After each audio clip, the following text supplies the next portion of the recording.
Hey, Shalom, Israel. Yahweh Ba'Shem Yashabak Thumb to the brothers.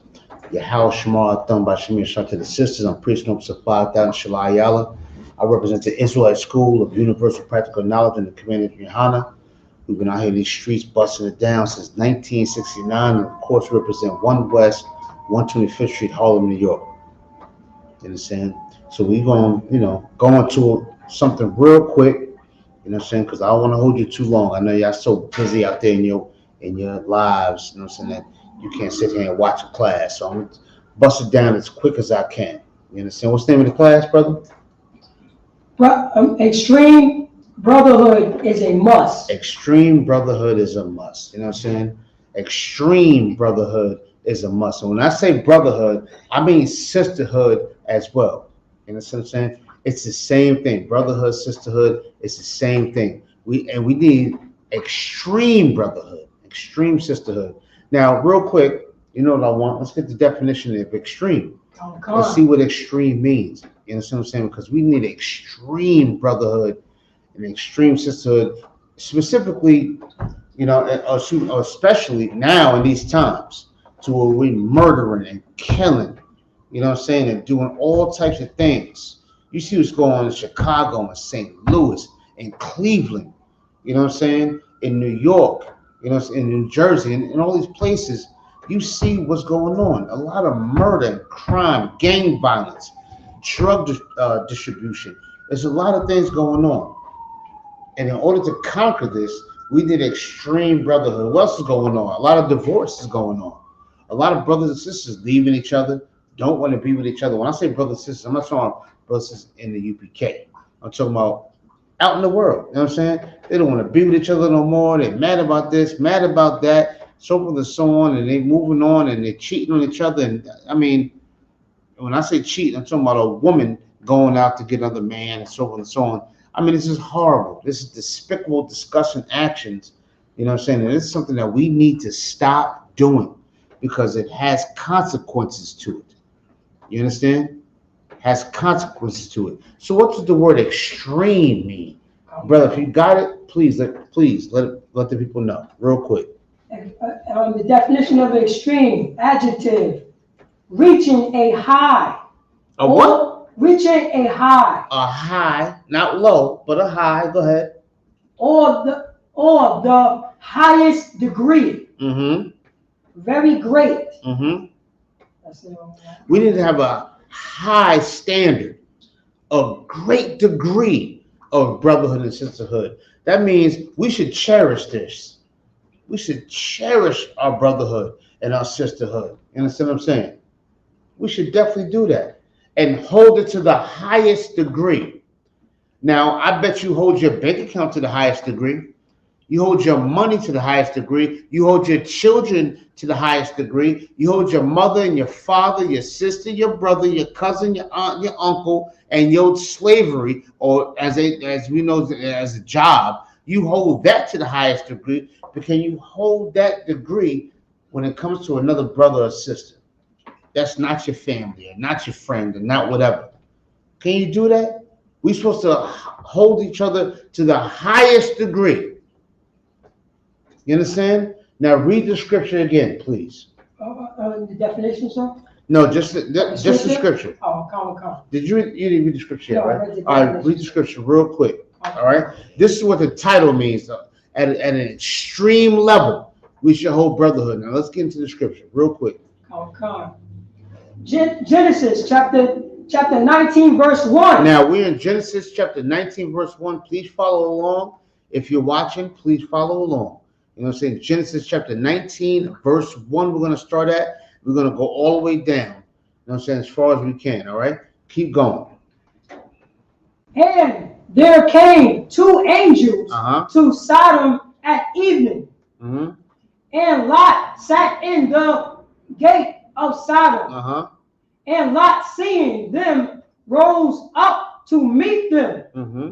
And he bowed himself with his face towards the ground. Now, this is a story of Lot being in the land of Sodom, you understand, and he's seen these 2 men come and he bowed himself down to them. He knew they were men of the Lord. He knew that. And let me tell you something. If you're in the Israelite School of Universal Practical Knowledge, you know when you are definitely a man of the Lord. When people see you on the outskirts or on the in the world, or the case may be, where they recognize or notice your priesthood, where they recognize it. You understand? When they treat you a little different, they talk to you a little different because they know that you are a priest of the Most High God. Where they know that you are a man of the Most High God. And Lot knew when he seen these men that these were men of the Most High God. He can see it. You understand? Let's keep going. Come on. Verse 2. Come on. And he said, behold now. Now he said, watch. Now, behold means to watch. He said, watch now. Go ahead. Lords, turn in, I pray you, into your servant house, and tarry all night, and wash your feet. Now, hold on. We're going to stop right there for a second. He's seen these men and said, listen, lords, not the Lord, but he said lords as in reference to my masters, the men that outrank me, my lords. Come into my house and relax and stay there for tonight. You don't have to roam these streets, because he knew he was in Sodom. He knew he was in this disgusting, filthy place. He knew that. And he said, you ain't got to stay here. Excuse me, you have to dwell here or roam around here. You can come to my house and stay with me. Keep going. Come. And ye shall rise up early and go on your way. Just stay at my house so you get up early. If you want to get up early and leave, no problem. But tonight, come with me to my house. I mean, that's brotherhood. Just think about it. No matter what city you're from, no matter what city you in, how many times have you went outside and seen the brothers laying on cardboard, laying in the train station, laying in some despicable, disgusting, nasty rat or mouse infested place and said, hey, get up and just come and lay with me? How many times have you done that? I mean, hell, I haven't done it. So how many times have you really done that? But this is what he did. This is what Lot did. He said, listen, come on to my house. Stay in my house. And listen, you can stay into the morning or whatever, and then you can leave after that. But at least come tonight. This is what he's asking his brothers to do. This is what he's asking the men of the Lord to do.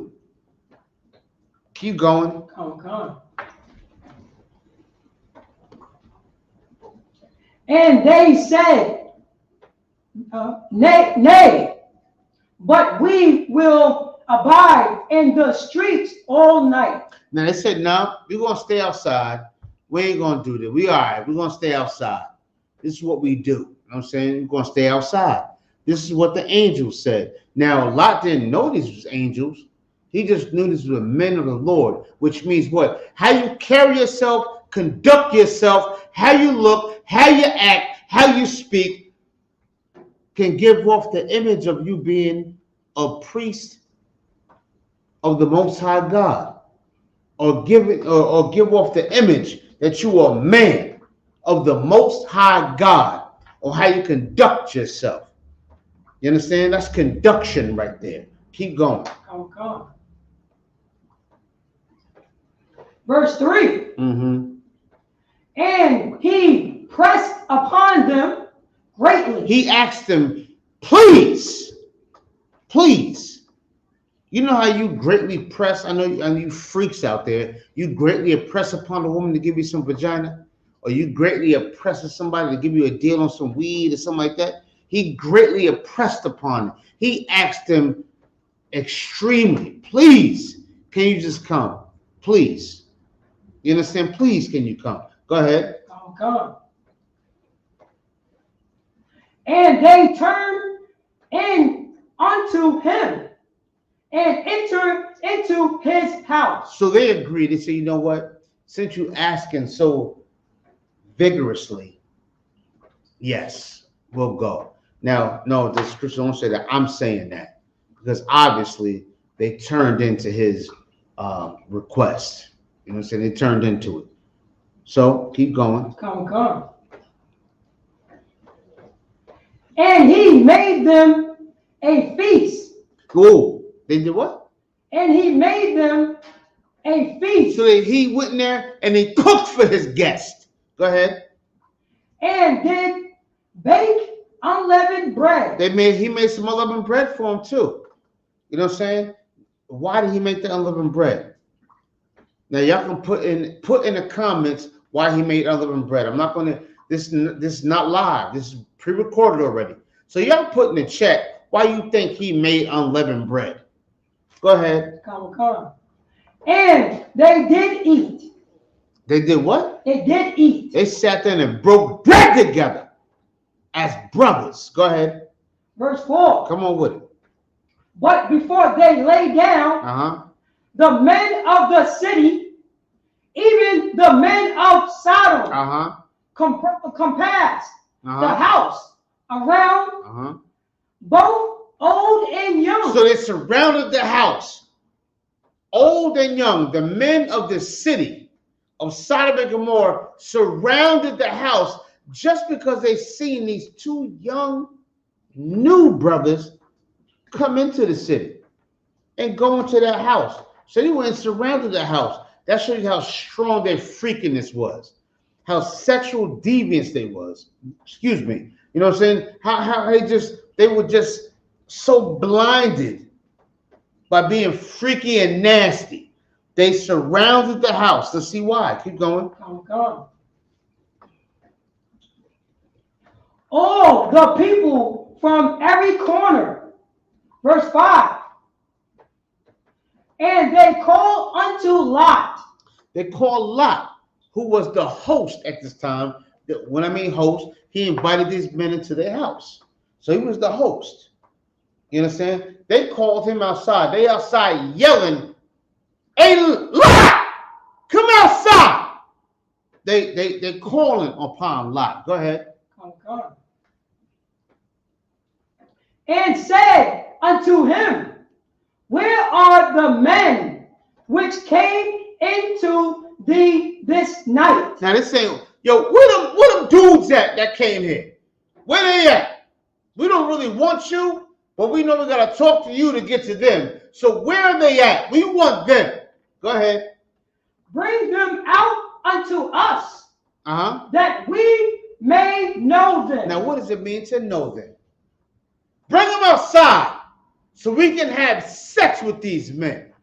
We're going to rape this man. That's what we're going to do to them. We're going to rape them. I'm not even going to go into rape and all that. I'm not even going to go into it. But they're going to do some things to them that should not happen to men. You understand? That reason you're scared to go to prison, this is what they're talking about right here. They're going to do something to them. So we want to know them. You understand? We want to know them. To know them is to have sex with them. That's what that means. These filthy, disgusting, nasty, sexual, deviant bastards, that's what they wanted to do. Let's keep reading. God. Come on. Verse 6. And Lot went out at the door unto them and shut the door after him. Lot went outside on his porch. If you got a porch, if you got a stoop, if you got a terrace, if you got anything, he went outside and he closed the door behind him. Meaning it was just him. Go ahead. Come. Verse 7. Come on. And said I pray you, brethren, do not so wickedly. He called them brothers anyway. Even those some filthy, disgusting, nasty bastards. He said, look, brothers, don't do this. You know what I'm saying? Now, you say, well, get to know them don't mean that. Well, obviously it does, because he said don't do them wickedly. He said don't do them wickedly. So get to know them must mean he's going to do some nasty, disgusting, sinful garbage to them. You understand? Keep going. Okay. Come on with it. Verse 8. Behold, now I have 2 daughters. Now here we go. This is where the extremeness kicks in. Come on. I have 2 daughters which have not known man. I got 2 daughters and they don't even know a man. They never even had sex before. That means it's tight, right, and right. Go ahead. You gotta be careful with the algorithms and all that. That means everything's on point. How's that? Everything's on point. Keep going real quick. Come on. Let me, I pray you, bring them out unto you, and do ye to them as is good in your eyes. Now, we're going to end it right there. We're going to end it right there. You can read the rest on your own. Tell them where you at. You was at Genesis chapter what? Genesis chapter 19, 1 through 8. Now, that was 1 through 8. You could finish it on your own. This man said, instead of raping my brothers, I'll give you my daughters. And you can do what you want to do with them. That's extreme brotherhood. Ask yourself, are you willing to do that? Are you willing to live that kind of lifestyle? To be an extreme brother? You could be a brother, that's fine. But are you an extreme brother? Ask yourself. Are you an extreme sister? Ask yourself. Because according to the scriptures, there's some extremeness going on there. A lot of extreme actions. So don't just read this, live this. With that, I'm preaching on 5,000 Shalai Yala, and I'm promoting extreme brotherhood because I represent the Israelite School of Universal Practical Knowledge under Commander Yohana. With that, I say Shalom, Israel.